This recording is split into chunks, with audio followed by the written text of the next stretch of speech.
Técnicas quirúrgicas periodontales. Una de las indicaciones para realizar una técnica quirúrgica periodontal es cuando el paciente posee enfermedad periodontal. Estos pacientes deben estar en constante revisión. La fase inicial va dirigida a controlar la caries y la gingivitis y tiene como objetivo detener la progresión de la destrucción de los tejidos periodontales. El raspado y alisado radicular cerrado, en la mayoría de los casos, junto con una buena higiene oral, es la terapia que recibirá el paciente. Luego de esto, el paciente se mantendrá en una fase de mantenimiento para evitar la recidiva. Pero en algunos casos, el tratamiento periodontal quirúrgico es considerado como un auxiliar del tratamiento periodontal inicial. Otra de las indicaciones para realizar alguna técnica quirúrgica es cuando necesito un alargamiento coronal y necesito ganar un poco más de corona clínica en casos tales de una caries que se extienda más allá del tercio cervical o una fractura que se extienda más allá del tercio cervical y que el diente aún pueda ser rehabilitado. También se puede realizar cuando el paciente posee una sonrisa gingival y está indicado para alguno de estos procedimientos donde se pueda ganar un poco más de corona clínica y no se necesite otro tipo de intervenciones como una cirugía ortognática. Ahora hablaremos de alguno de estos colgajos. Uno de estos colgajos es el colgajo de Whitman original, descrito por Leonard Whitman en 1918. Es un colgajo mucoperióstico que está destinado a eliminar el epitelio y el tejido conectivo inflamado de la bolsa para facilitar la limpieza de las superficies radiculares. ¿Cuáles eran las ventajas? Que tenía la posibilidad de restablecer los contornos del hueso en los sitios del defecto y que cicatrizaba por primera intención. Pero ¿cuál es su principal desventaja? Que se sutura a nivel del hueso, es decir, que no tenía muy buena estética. Entonces, ¿cuáles eran los pasos o cuáles son los pasos? Primero, se realizan unas incisiones liberadoras para limitar el área del trabajo, dos dientes periféricos al área de trabajo. Una incisión gingival que conecte las dos incisiones liberadoras siguiendo el contorno del margen gingival, igualmente si se necesita hacer por la incisión lingual o palatino.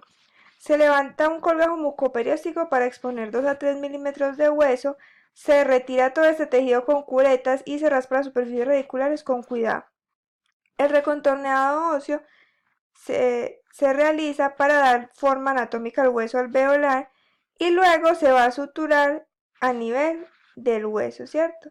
Se sutura a nivel de la cresta ósea para no dejar bolsas. Es decir, que van a quedar superficies radiculares expuestas como lo vemos en esta imagen.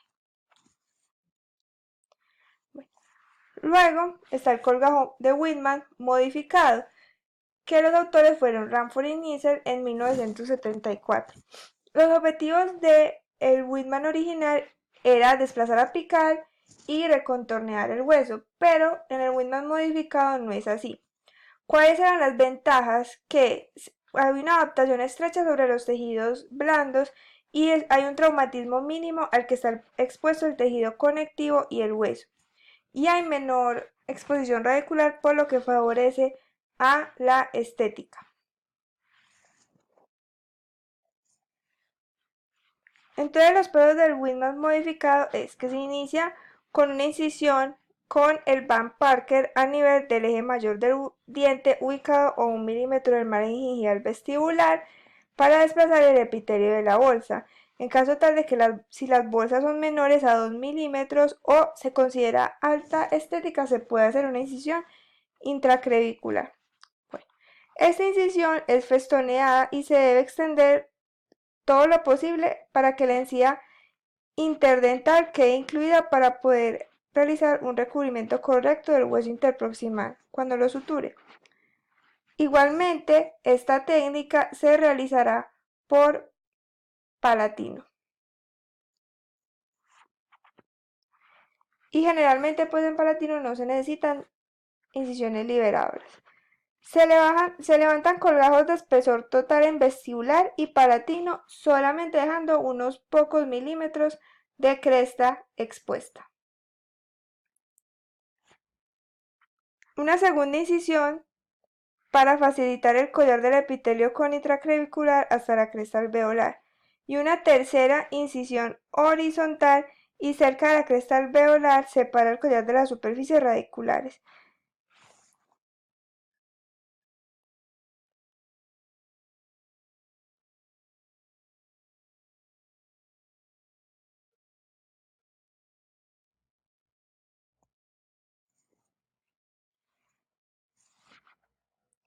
Luego de esto se va a eliminar el tejido de granulación y se raspa y alisan las raíces. Luego de esto se curetean los defectos óseos y se recortan los colgados y se adaptan para lograr un mejor recubrimiento total del hueso en la sutura interproximal. Si no se logra esto, se puede quitar una cantidad de hueso en la cara externa de la apófisis.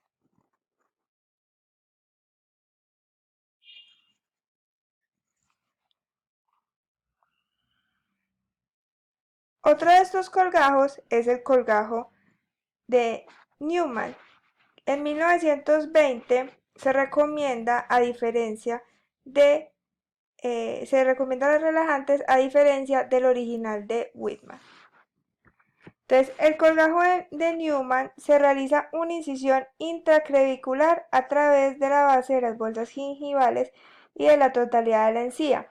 Se levanta un colgajo mucoperióstico para delimitar el área quirúrgica y se realizan incisiones relajantes. Después de levantar el colgajo, se curetea la pared interna de la bolsa y se limpia las superficies radiculares cuidadosamente. Y se van a corregir las irregularidades del hueso alveolar. Y tercero, se superposiciona el colgajo a nivel de la cresta del hueso alveolar.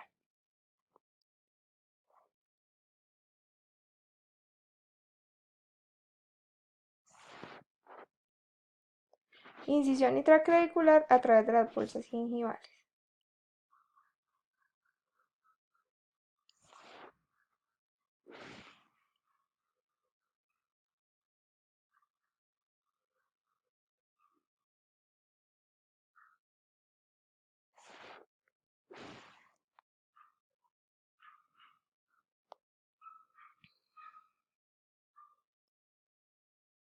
Bueno, y como último hablaremos de la conservación de papila, que fue escrito por Takei en 1985, quien describió una técnica con el fin de conservar los tejidos gingivales en la zona interproximal. Entonces, ¿cómo se realiza esta técnica? Se realiza primero una incisión intracircular en vestibular y en proximal, sin incidir en la papila interproximal. Luego de esto, se hace una incisión intracircular, como vemos en la figura B del primer renglón.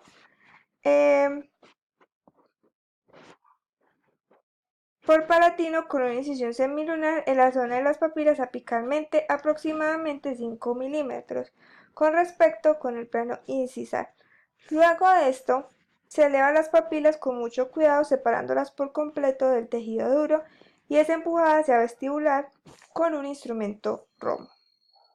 Se levanta con ayuda de una alegre o un periostomo con el resto del colgajo con un espesor total. Las papilas son llevadas al área palatina sin tensionar el tejido y son suturadas las papilas con puntos simples.